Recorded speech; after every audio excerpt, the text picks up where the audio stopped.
Israel की स्थापना 14 मई 1948 को हुई। यूनाइटेड नेशन ने फ़लस्तीन के 3 टुकड़े किए। पहला हिस्सा यहूदियों को जो इसराइल बना, दूसरा हिस्सा अरब को और तीसरा यरूशलेम। बाद में यहूदियों ने यरूशलेम पर भी कब्ज़ा करना शुरू कर दिया। इसकी वजह से इसराइल और अरब देशों के बीच जंगी हालात पैदा हो गए, क्योंकि यरूशलेम मुसलमानों, ईसाइयों और यहूदियों के लिए मुक़द्दस जगह है। इसराइल, जिसका मतलब है रात के अंधेरे में खुदा की तरफ चलने वाला, ये लक़ब पैगंबर याकूब का था, जिसकी कौम को बनी इसराइल कहा जाता था।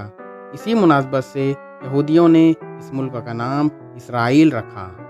दुनिया भर में यहूदियों की तादाद 15 मिलियन के लगभग है, जो ज़्यादातर अमेरिका और इसराइल में रहते हैं। इसराइल को यहूदियों का देश माना जाता है।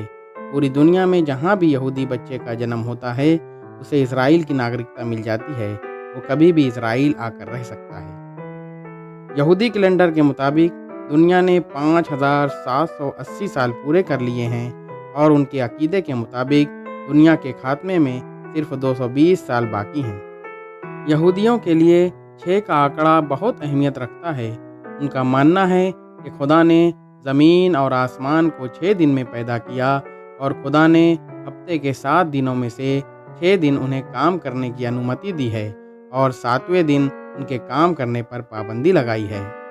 इज़राइल का झंडा देखें तो उस पर 6 कोनों वाला सितारा नज़र आता है, जिसे स्टार ऑफ एवार्ड यानी सितारे दाऊदी कहलाता है। ये सितारा दुनिया में उनकी पहचान बताता है। जब कोई यहूदी औरत पेट से होती है तो मियाँ बीवी घर से टीवी, मोबाइल गेम्स दूर कर देते हैं और दिन रात फिज़िक्स और मैथ्स के क्वेश्चन तेज़ आवाज़ में हल करते हैं। अपनी मुक़द्दस किताबें ऊंची आवाज़ में पढ़ते हैं, शतरंज खेलते हैं। उनका मानना है कि उनका आने वाला बच्चा दुनिया का लीडर बनेगा। ये पैसा कमाएगा, बिजनेस करेगा। नौकरी का कोई भी कंसेप्ट यहूदियों में मौजूद नहीं है। दुनिया की हर बड़ी कंपनी का रिसर्च सेंटर इसराइल में है। हम सभी जानते हैं कि आने वाले दौर में सबसे बड़ी जंग इंटरनेट की मदद से लड़ी जाएगी। सिर्फ एक ऑर्डर पर दुनिया भर की बैंक के सारे अकाउंट फ्रीज कर दिए जाएंगे। इंसान बेबस हो जाएगा। ये सारे काम इसराइल में होंगे। इसराइल अपनी टेक्नोलॉजी की मदद से सारी दुनिया को अपना गुलाम बना लेगा। यही वजह है कि इसराइल में 15 साल के बच्चों को हैकिंग सिखाई जाती है। इसराइल से लगकर एक समुंदर है, जिसे डेड सी कहा जाता है। यह ऐसा समुंदर है जिसमें किसी भी किस्म के समुंदरी जानवर मौजूद नहीं हैं। इस समुंदर में ना ही मछली है और ना ही कोई पेड़ पौधा। यहाँ तक कि इस पर काई तक नहीं उगती। इस समुंदर पर कश्ती और बोट नहीं चल सकते, क्योंकि इस समुंदर में नमक की मकदार 23 से 25% है और आम समुंदर में ये मकदार सिर्फ 6% होती है। इस वजह से इस समुंदर में कोई भी जिंदा इंसान या जानवर नहीं डूब सकता। इसराइल की लैंग्वेज हेब्रो अब्रानी है, जो 3000 साल पुरानी ज़बान है। एजुकेशन और टेक्नोलॉजी में इसराइल बहुत आगे है। आपकी मालूमात के लिए बता दें कि मशहूर साइंसदां आइंस्टाइन और फेसबुक ओनर मार्क ज़करबर्ग यहूदी हैं।